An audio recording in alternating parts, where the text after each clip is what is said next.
The law is quite prescriptive about what's acceptable and what isn't.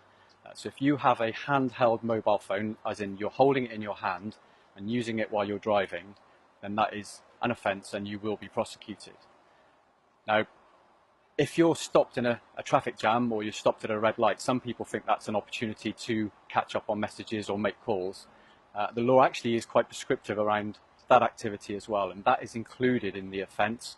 So stopping at a red light and using your phone still means that you commit the offence. The only safe way to make a call when you're behind the wheel is to stop in a safe place, turn your engine off, engage your handbrake and make your call. Legislation also goes further, and it talks about mobile communication devices and devices that are capable of sending and receiving data.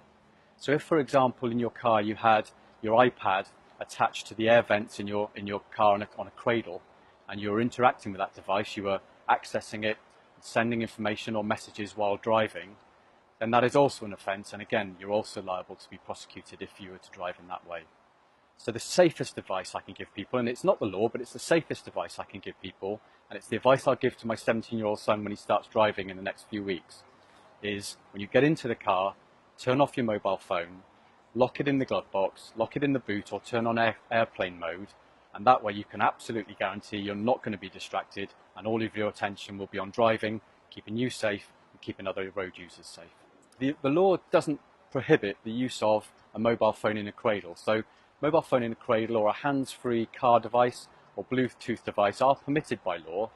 What your viewers will need to be careful of is that if they are driving a car and they are not in proper control or they're distracted by the device, which could happen if a phone is in a cradle or if they're using a hands-free device, or indeed if they're eating behind the wheel or changing a CD, for example, then they commit a different offence of not being in proper control of that vehicle, and that's still just as serious, and the consequences of driving while not in proper control or while distracted can be equally devastating for them, their family, or for other people's families who are using the road as well. There's definitely a propensity for people to want to use their mobile phone when they're driving, and we see people using their phones when they're driving while we're out on patrol. Anybody that's seen by a police officer using their mobile phone while they're driving is going to be stopped and will be prosecuted. There's no doubt about that. Some of the examples where I've seen people driving using their phones, I drive an X5 marked police vehicle, and you can imagine it's very visible. Well, actually, people have not seen this vehicle as I pull up next to them while they're still on their phone. So that shows you the level of distraction that people suffer while they are using the phone while driving. And of course, those people are prosecuted, end up with points on their licence and having to pay a fine.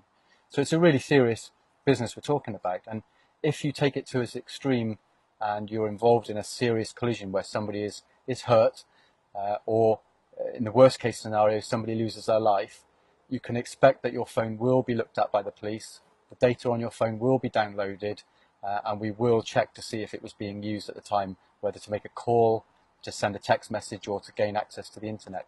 And if that is the case, then you can expect to receive a custodial sentence if you are found to be at fault.